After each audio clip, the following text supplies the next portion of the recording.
I call these my hurricane diaries. We got shelter inside the refinery where we work after harassing one of the big bosses. But it's only for 2 weeks, to give us time to look for a generator inside the plant. Everything works. They give us 1 warm meal per day and 1 gas tank a week.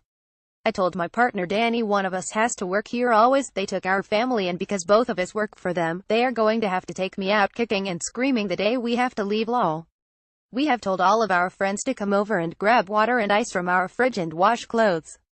Cynthia's laundromat has been open for the past 3 days and already 3 families have come here to wash. I do 1 family per day. No money in the world is good here right now. We have become a tribe of trade. School is opening on Monday, private schools, I mean. Let's see how that goes without power. I say they are doing a soft opening to see how it goes lol, because they are doing 124 p.m. and not a full day. Mom is sending us 3 boxes of provisions which I will share with my tribe. Today one of my best friends got charged $5 for 1 small bag of ice. That pisses me off. She needs to report them to Consumer Affairs, but guess what, it's closed. The army took over officially. I saw them start yesterday. Man, was that a relief to see them, and they looked all big and tough and armed. I wanted to hug them when I saw them. The curfew has been extended so the lines are shorter cause people have more time to do what they need. I was telling my friend Francis that I finally could make the phone call today. After Irma we were kinda okay. We had no power but we had roofs cause the ones that got it worst were St. Thomas and St. John. Then Maria came in for the kill on St. Croix where I am. On September 22nd, we went to get groceries.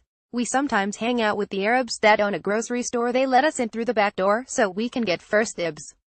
When I saw what was left in the warehouse, I asked them if they had a warehouse somewhere else and they said that was it. When I looked around it was big, but still that would have lasted 2 days. Then I asked them when the boats were coming. They said sometime next week that they didn't know what day cause all was uncertain. I spent our last $200 cash on food and the next 3 days I almost didn't eat, scared that we wouldn't have enough food. I would eat whatever my son Maddox left on his plate and I had to keep Maddox snacking 2 times a day and explain to him why. He is suffering, he is snack monster, but he understands.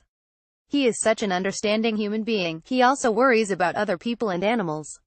I am beyond lucky. Every day before we came into the plant we would shower by a friend's house because Danny is germphobic and doesn't want us to shower with the light brown cistern water even though that is what we had to use to wash dishes.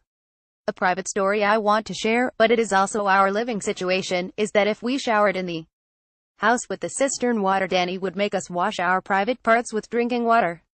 To prevent infections, he said. I find that hilarious. I would use drinking water to cook, but the mosquitoes and rats are free and living in the debris that is everywhere. It breaks my heart to see how the US gets in everybody's business in other countries, but Mr. Trump is paying no attention to what is going on with his own citizens down here and in my Puerto Rico. I don't know if you saw Trump's visit. It was embarrassing, and instead of taking him, I don't know, by helicopter or something to see the actual devastation, they took him to Guaynabo. That is one of the towns that is doing best. We are a strong breed. We have amazing talent, smarts, and athletes. All of this just makes us stronger. My coworker lost her roof and has a cascade pouring in her house every time it rains. And not once have I heard her complain or talk about it unless someone asks her. People are proudly clearing out their yards and the surroundings.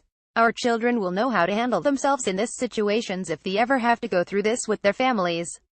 But still, it sucks. You are now subscribed to the Daily Digest and Cheat Sheet. We will not share your email with anyone for any reason. I just want somewhere to call home. I feel like a gypsy. Sleeping somewhere, showering somewhere else, hustling for basics like gas, food, ice, water. Now staying here, but only bringing a few clothes at a time cause it is not permanent and we don't where we will go next. And I just heard that my house in San Juan got damaged, some windows and doors blew out, so I have to go to PR at some point to deal with that, but I spoke to friend and he said not to come now cause I won't get anything accomplished. Maybe we'll stay and see what we can do to rebuild this beautiful island. I am taking a collection of anything, food, flashlights, batteries, Pampers, feminine products, anything solar powered like cell phone chargers, lamps, etc. Yesterday I received the first boxes. But nobody can ship ice, which right now is like gold. People here are leaving by the hundreds. All I see is moving sales everywhere. I just spoke to one of my best friends and she was in the ice line and said, "Fuck it, I'm leaving," and bought the tickets to leave with her 3 kids this Sunday. They are of Maddox's best friends. It broke my heart. So this is the summary for the Virgin Islands. I am like, man, I need a vacation. Over and out. Zoe, Xanthi, Maddox and Daniel.